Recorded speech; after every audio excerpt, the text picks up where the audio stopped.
Hello everyone, कैसे हैं आप सभी लोग। Welcome to knowledge book. आज करेंगे मुग़लों का इतिहास, हिस्ट्री ऑफ मुग़ल्स। तो चलिए शुरू करते हैं history of Mughals. History of Mughals में हम पढ़ेंगे सबसे पहले बाबर के बारे में और उसके युद्ध के बारे में और उसके कुछ विशेष उसके विषय में।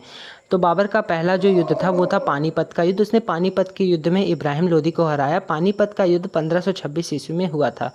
इसमें मैं आपको सिर्फ ऐसा रिकैप के व्यू में बताऊंगा क्योंकि बहुत जल्दी में हम इसे बना रहे हैं। 1526 ईस्वी में उसने पानीपत का युद्ध में इब्राहिम लोदी को हराया और उसने मुगल वंश की स्थापना की। वो पहला ऐसा बादशाह था जिसने तोपों का प्रयोग किया था। ये ज़रूरी है जानकारी आपके जनरल नॉलेज के लिए। बाबर ने बहुत युद्ध लड़े, जैसे खानवा का युद्ध था जिसमें उसने 1527 ईस्वी में खानवा का युद्ध लड़ा, जिसमें उसने राणा सांगा को हराया। और राणा सांगा को हराने के बाद उसने अन्य युद्ध भी लड़े। तो अन्य युद्ध के बारे में बाद में पढ़ेंगे। पहले उसने राणा सांगा को हराया, वो जो कि चित्तौड़गढ़ के राजा थे उस वक्त। चित्तौड़गढ़ के राणा सांगा को हराने के बाद उसने चंदेरी का युद्ध भी लड़ा था, जो कि 1528 ईस्वी में लड़ा गया था।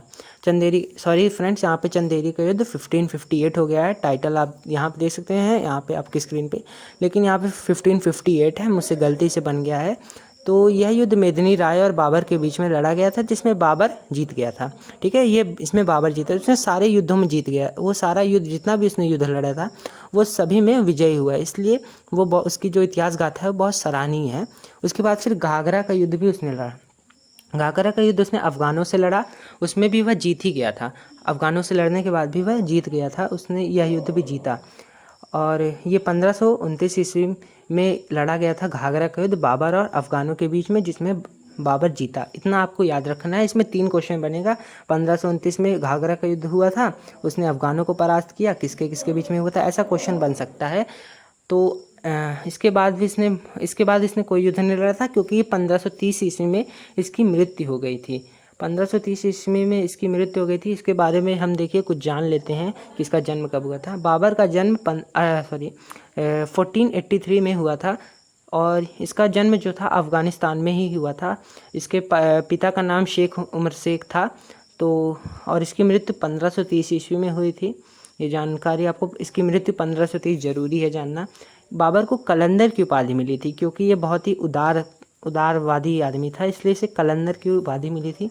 बाबर की मृत्यु 48 वर्ष की आयु में हो गई थी, बहुत जल्दी ये इसकी मृत्यु हो गई थी।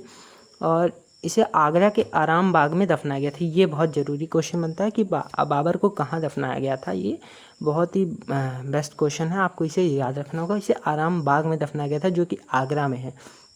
बाबर के उत्तराधिकारी थे हुमायूं। हुमायूं के बारे में हम नेक्स्ट वीडियो में पढ़ेंगे, क्योंकि हुमायूं भी बहुत इम्पॉर्टेंट रोल प्ले करता है मुग़ल के इतिहास में। तो बाबर के बारे में आपने जितना भी जाना, ये बहुत ही इम्पॉर्टेंट था।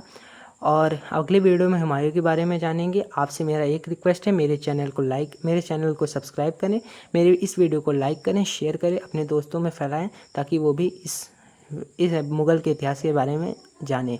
अगले वीडियो में हम आपके लिए हुमायूं के लिए लेकर आएंगे। मेरा नाम पार्थ मिश्रा। मिलते हैं आपसे नेक्स्ट वीडियो में। Thank you very much.